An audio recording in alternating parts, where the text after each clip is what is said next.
What is the default constant in my? Default constant का use MySQL में किसी column के लिए एक डिफॉल्ट वैल्यू सेट करने के लिए किया जाता है। मतलब अगर यूजर इंसर्ट करते वक्त कोई वैल्यू नहीं देता तो database automatically default value insert कर देता है। सिंपल वर्ड्स में अगर हम बोलें तो वैल्यू ना दे तो डेटाबेस खुद से एक वैल्यू डाल देगा। ठीक है, मैं आपको एक एग्जांपल बताता हूँ। मान लो हम स्टूडेंट टेबल बना रहे हैं और हम चाहते हैं कि अगर कोई स्टूडेंट का डिपार्टमेंट फाइंड ना किया जाए तो by default CSC department set हो जाए। ठीक है, तो इसके लिए हम एक टेबल बनाएंगे। डिलीट कर देता हूँ, ड्रॉप टेबल, टेबल का नाम स्टूडेंट। डिलीट हो चुका है। नहीं हुआ क्योंकि यहाँ पे मैंने स्पेलिंग गलत कर दिया। ठीक है, गलत टाइप कर दिया है। तो ड्रॉप टेबल, टेबल का नाम स्टूडेंट। ठीक है, अब हो जाएगा। ठीक है, अब ड्रॉप टेबल हो चुका है। तो हम एक यहाँ पे नया टेबल बना देते हैं। क्रिएट टेबल, टेबल का नाम स्टूडेंट।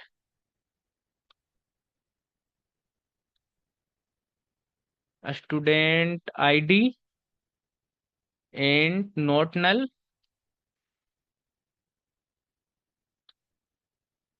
फर्स्ट नेम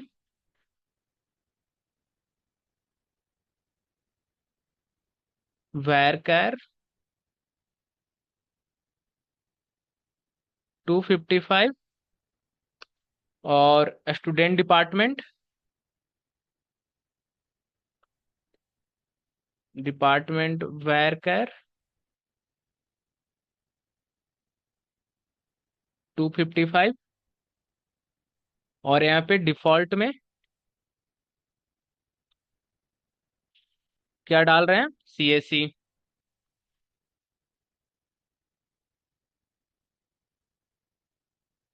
ठीक है,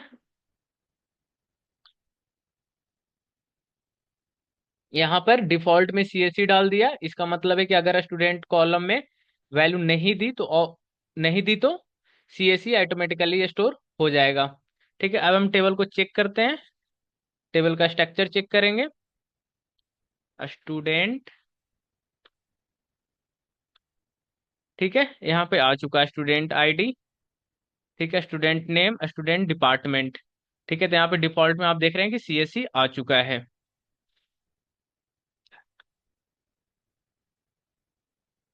मैं अब यहाँ पे एक इंसर्ट करते हैं डिपार्टमेंट की वैल्यू दिए बिना। मतलब हम एक insert into student, student ID,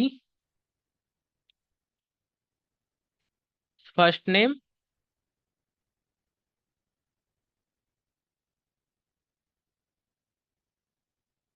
ठीक है, अब यहाँ पे हम क्या करेंगे? वैल्यू डालेंगे। आईडी डाल दिया, नाम डाल दिया।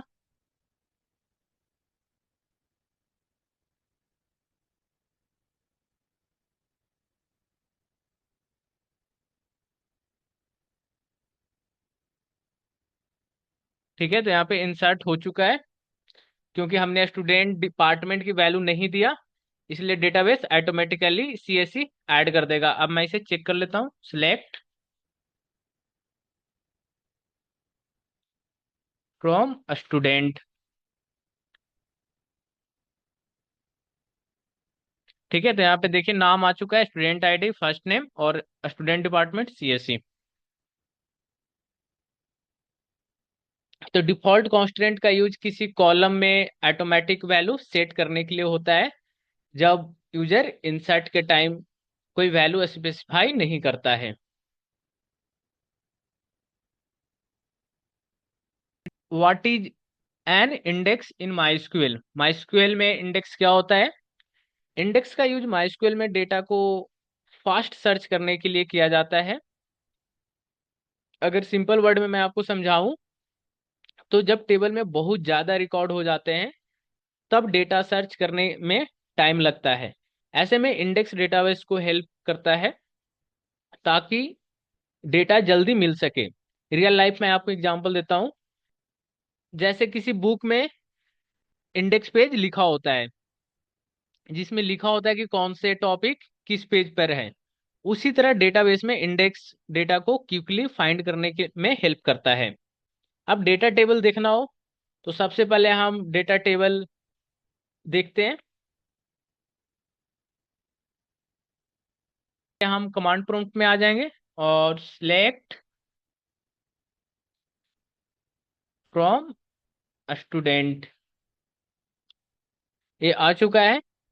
अगर हमें फर्स्ट कॉलम पर इंडेक्स बनाना है तो हम कमांड यूज करते हैं, क्रिएट इंडेक्स और test index on student table. और किस पे करना है? फर्स्ट नेम पे करना है, ठीक है। तो फर्स्ट नेम, अब मैं इंटर करूंगा, ठीक है। तो इसका मतलब हुआ फर्स्ट नेम कॉलम पे इंडेक्स बन गया है। अब फर्स्ट नेम से सर्च करना फास्ट हो जाएगा, मतलब मल्टीपल कॉलम, मतलब आप इसे कर सकते हो। इसके अलावा आप मल्टीपल कॉलम इंडेक्स भी क्रिएट कर सकते हो, ठीक है। तो उसके लिए आपको क्या करना है? Create index test index two on student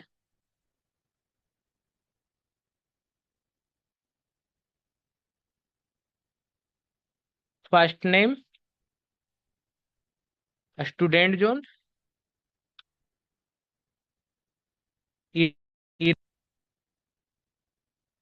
क्योंकि स्टूडेंट जोन इसमें तो ऐड ही नहीं है और यहाँ पे मैंने टाइप कर दिया, ठीक है। तो मैं फिर से कर लेता हूँ, create index test index two on student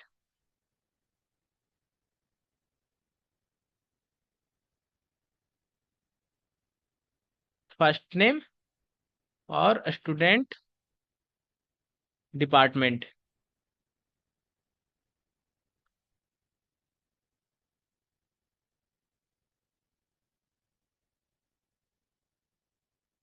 ठीक है। तो फर्स्ट नेम और स्टूडेंट डिपार्टमेंट पर इंडेक्स क्रिएट हो गया है, ठीक है। तो टेबल के इंडेक्स चेक करना हो तो हम क्या करेंगे? शो इंडेक्सेस फ्रॉम स्टूडेंट, ठीक है। तो यहाँ पे आ चुका है हमारा, ठीक है। तो यहाँ पे आप देख रहे हैं इस टेबल के सारे इंडेक्सेस डिस्प्ले हो गया है। अब इंडेक्सेस डिलीट करना हो तो क्या करेंगे हम? ड्रॉप इंडेक्स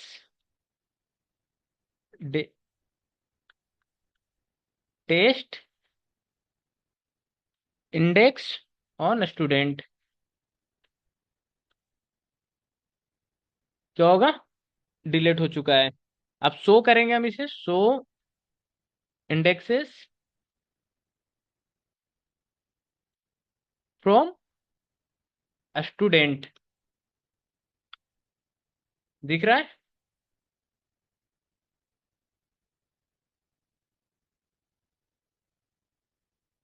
तो इंडेक्स में, इंडेक्स माइस्क्यूएल में डेटा को फास्ट सर्च करने के लिए यूज होता है, स्पेशली जब जब टेबल में बहुत ज्यादा रिकॉर्ड्स होते हैं।